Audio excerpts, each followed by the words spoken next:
itu dia yang megangin pedang di tengah medan perang, bukan dia yang megangin mic di atas mobil komando pada masa damai.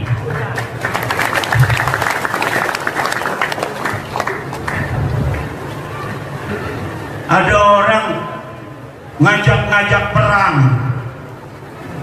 megangin mic, teriak-teriak, siap perang, siap, siap perang, siap. Ya perang sama siapa? Kita kagak ada musuhnya, betul? Perang sama siapa? Perang sama polisi, bugot ente. Perang sama tentara, Anda mau memberontak negeri. Nggak ada penjajah, kita aman-aman saja. Ngadain acara pada suka hari ini aman tentram, betul nggak? Malam kemarin saya ceramah ditolak, menolak Imaduddin, pemecah belah umat. Saya datang aja, ngapain coba, mana? Kagak ada yang ngomong. Kita sudah bisa ukur, saudara, keberanian orang-orang yang hari ini ada di Indonesia. Orang-orang yang hari ini ada di Indonesia, yang berani siapa? Yang berani adalah mereka, orang-orang Indonesia yang leluhur mereka ada di Surabaya pada tanggal 10 November 1945. Mereka bilang mereka pemberani. Hei, kamu dan keluargamu, ketika 1926 rakyat Banten perang, kamu dan keluargamu ada di mana? Ketika 1888 Cilegon perang, ente dan keluarga ente ngumpet di mana? Ketika 1825 perang Jawa, ente dan keluarga ente ada di mana? Ane cari kagak ada. Ketika Banten dan POC 1750 perang, acak-acakan kunciran, hangus rata itu Karawaci, Caringin hancur lebur. Kita ingin mengusir para penjajah di bumi Banten dan DKI Jakarta.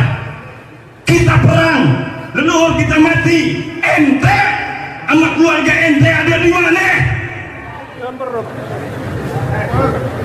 1654 perang Cisadane, dengan gaya Manuk Dadali, tentara Kesultanan Banten mengusir penjajah VOC, merebut Cipondoh, merebut Kunciran, merebut Sudimara, merebut Pinang, agar kembali berada di bawah kekuasaan Kesultanan Banten, anak negeri sendiri. Ketika itu ente dan keluarga ente ada di mana? Belum lahir.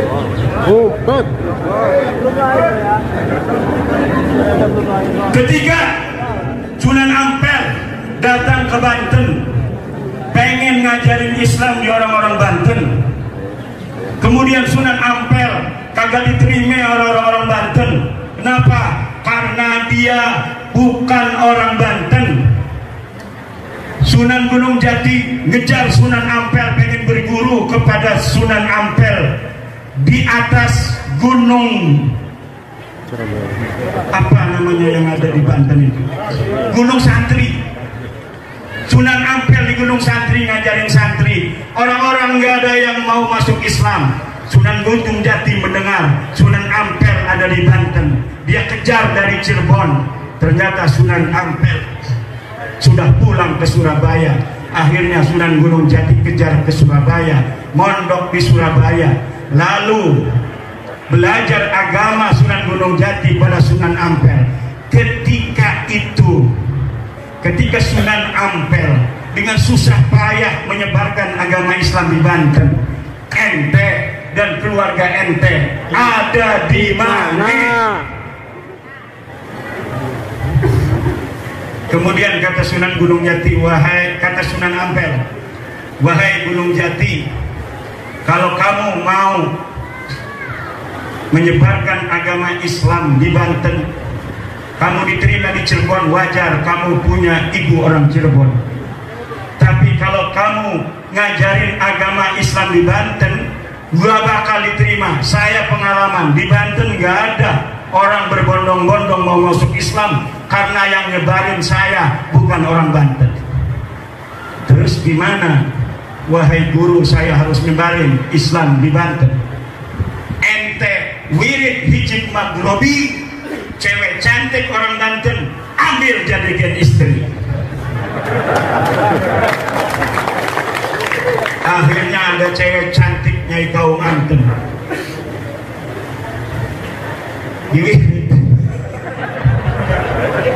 Bismillahirrahmanirrahim. Akhirnya mau Nyai Kaum Banten jadi istri daripada Sunan Gunung Jati. Kemudian lahirnya Maulana Hasanuddin Banten, dan akhirnya Maulana Hasanuddin menyebarkan agama Islam diterima. Li'anna lisanahu lisanu Banten wa adatahu adatu Banten wa hum ya'tarifuna bi annahum kahwa bi annahu kahum.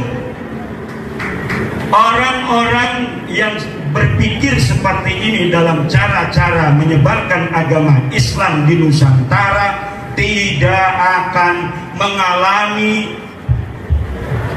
benturan dengan orang-orang Indonesia.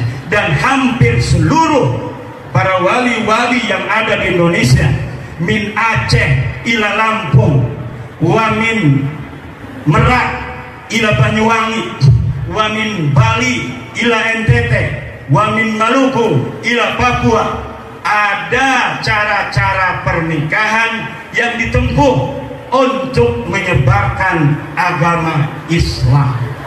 Walaupun tingkat keberhasilan mereka di bumi Indonesia bermacam-macam, tetapi caranya satu, cara tasamuh, toleransi, saling asah, saling asih, menyentuh hati, bukan dengan kekerasan dan perang.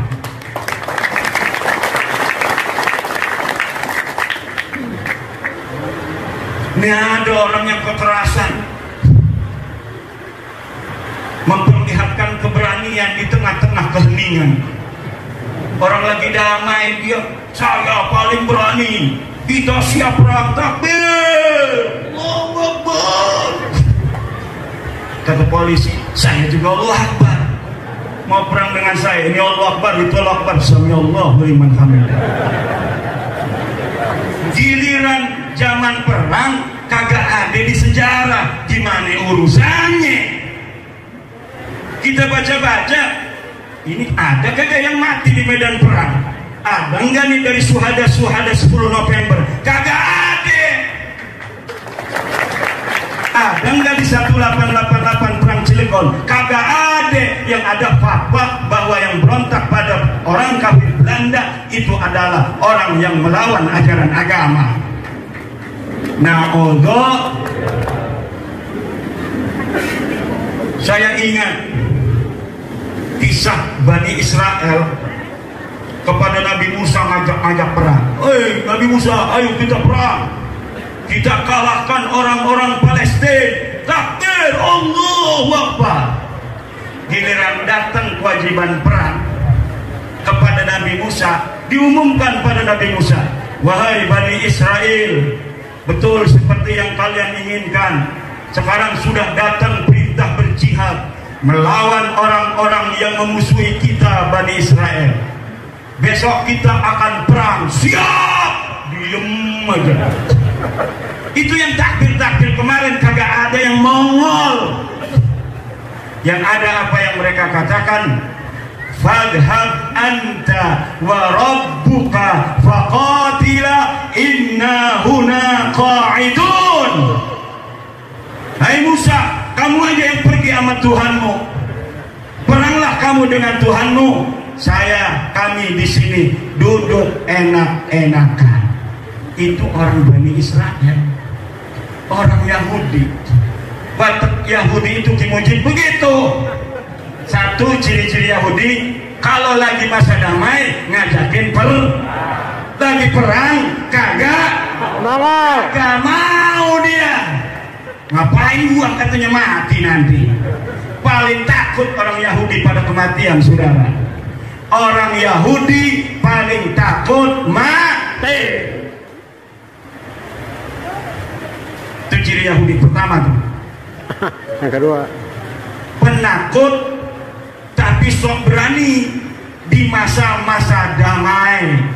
Kalau masa perang datang, ngumpet di bawah rok istrinya. Buktinya mana? Buktinya kagak ada satupun keluarga mereka masuk dalam syuhada Indonesia.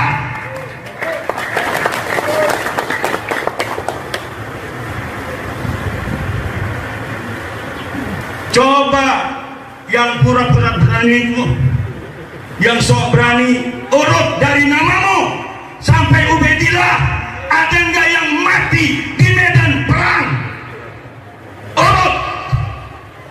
Jangan bawa-bawa Panglima Hunain Sayyidina Ali, jangan bawa-bawa Panglima Karbala Sayyidina Husain. Mereka adalah cucu Rasulullah. Tapi urut dari Ubaidillah sampai namamu, ada tidak yang mati di medan perang? Saya berani untuk bertaruh, tidak ada di antara nama itu sampai mereka yang mati di medan perang untuk membela agama Allah.